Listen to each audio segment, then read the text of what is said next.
বর্তমানে সবার জন্য বিগ ব্রেকিং আপডেট চালু হয়ে গেল বাংলার যুবশক্তির নতুন পোর্টাল। যে পোর্টালে এসে সবাইকে তার নামটা চেক করতে হবে। যারা যুবসাথী প্রকল্পে টাকা পেয়েছিল তার নামটা যুবশক্তি পোর্টালে উঠেছে কিনা, এবং যারা নতুনভাবে আবেদন করতে চায় তারা কিন্তু এই পোর্টালে এসে নতুনভাবে আবেদন করতে পারবে। তাই আজকের এই ভিডিওটির মাধ্যমে দেখিয়ে দিচ্ছি এইখানে এই নতুন পোর্টালে এসে কিভাবে নতুনভাবে আবেদন করতে হবে, এখনও বর্তমানে নতুনভাবে আবেদন শুরু হয়েছে কিনা, কি কি ডকুমেন্টস লাগবে, এবং যারা যুবসাথী প্রকল্পে টাকা পেয়েছিল তাদের নামটা এই যুবশক্তি পোর্টালে উঠেছে কিনা ওইটা কিভাবে চেক করবে।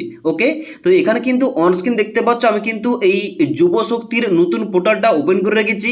যখন তোমরা ক্রোম ব্রাউজারে কিংবা এখানে ব্রাউজারে সার্চ করবে, আগে যে পোর্টালটা ছিল যুবসাথীর পোর্টাল, ওই পোর্টালটা কিন্তু নাম পরিবর্তন হয়ে যুবশক্তি পোর্টাল করা হয়েছে।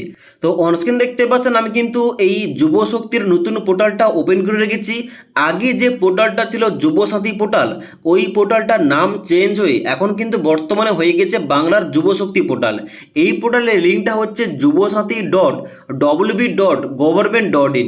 এই পোর্টালে আসার পর নিচের দিকে আসতে হবে। এখানে কিন্তু প্রত্যেকটা সার্ভিস দেওয়া রয়েছে, যেমন কি কি সার্ভিস দেওয়া রয়েছে। এখানে যে রয়েছে অ্যাপ্লিকেশন সাবমিশন, এখানটায় ক্লিক করে নতুনভাবে আবেদন করা যাবে।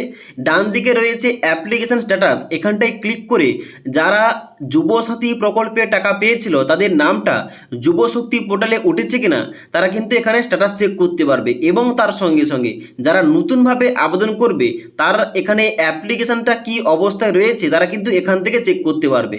এবং নিচে কিন্তু এখানে পাবলিক নোটিশ অপশান রয়েছে, যেখানটায় কিন্তু ক্লিক করে বর্তমানে কি আপডেট দেওয়া হয়েছে, কি নোটিশ দেওয়া হয়েছে এখানে কিন্তু চেক করা যাবে। তো এই কিন্তু অপশানগুলো রয়েছে।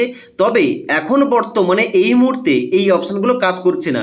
যখন এই অপশানগুলোতে আপনি চেক করবেন এখন কিন্তু বর্তমানে দেখাবে যে অ্যাপ্লিকেশন সাবমিশন ক্লোজ, মানে আগের কিন্তু আপডেটটা দেখাচ্ছে, মানে যুবসাথীর যে প্রকল্পের আপডেটটা ওইটা কিন্তু বর্তমানে দেখাচ্ছে। এখন কিন্তু বর্তমানে কোনো অপশান কাজ করছে না, তবে কয়েকদিনের মধ্যে কিন্তু এই অপশানগুলো কাজ করবে এবং নতুনভাবে আবেদন শুরু হবে।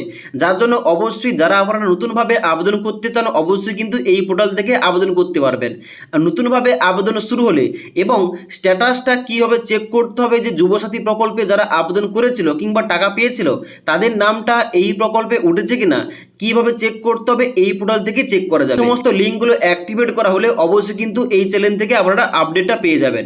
এবার এখানে যারা আপনারা যুবশক্তি পোর্টালে এসে নতুনভাবে আবেদন করতে চান আপনাদের জন্য এখানে কী কী ডকুমেন্টস লাগবে, এখানে ডকুমেন্টস কিন্তু বিভিন্ন গুরুত্বপূর্ণ ডকুমেন্টসগুলো লাগবে। যেমন 1 নম্বর কি রয়েছে, 1 নম্বর রয়েছে মাধ্যমিকের অ্যাডমিট কার্ড, 2য় নম্বর রয়েছে মাধ্যমিকের মার্কশিট অথবা সার্টিফিকেট, 3য় নম্বর রয়েছে আধার কার্ড, 4র্থ নম্বর রয়েছে ভোটার আইডি কার্ড, তারপর রয়েছে ব্যাংক পাসবই, তারপর রয়েছে যারা আপনারা এসসি এসটি ওবিসি আপনারা কিন্তু সার্টিফিকেট লাগবে, মানে ক্যাটাগরি সার্টিফিকেট, তারপর লাগবে পাসপোর্ট সাইজের ফটো এবং এখানে অ্যাপ্লিকেন্টের সিগনেচার। তো এই কিন্তু ডকুমেন্টসগুলো লাগবে। তবে এখন কিন্তু বর্তমানে এই সমস্ত কিন্তু আপডেটগুলো আগের পোর্টালের মানে যুবসাথী পোর্টালে কিন্তু আপডেটগুলো দেখাচ্ছে। ওকে, এবং এই যে ডকুমেন্টসগুলো এগুলো কিন্তু অবশ্যই 300 কেবির মধ্যে পিডিএফ ফরম্যাটে আপলোড করতে হবে অনলাইন আবেদন করার সময়। এখন যেহেতু বর্তমানে সবেমাত্র পোর্টালটা লঞ্চ করা হয়েছে যার জন্য এখানে কিন্তু ওয়েবসাইটে আপডেট চলছে। পরবর্তীতে যখন 1 থেকে 2 দিন পর 3 দিন পর যেখানে ওয়েবসাইটের অপশানগুলো নতুনভাবে চালু হবে এবং আবেদন করার লিঙ্কটা অ্যাক্টিভেট করা হবে, কিভাবে অনলাইন আবেদন করতে হবে, কিভাবে নামটা আছে কিনা চেক করতে হবে, এই টপিকে ভিডিও দিয়ে দেবো। যার জন্য আপনারা আমাদের চ্যানেলটি সাবস্ক্রাইব করে পাশে থাকা বেল আইকন প্রেস করে অন নোটিফিকেশনটা অন করে রাখবেন। যখনই আমাদের চ্যানেলে কোন রকম ভিডিও পাবলিশ করা হবে ভিডিওর নোটিফিকেশানগুলো আপনার কাছে সঙ্গে সঙ্গে পৌঁছে যাবে।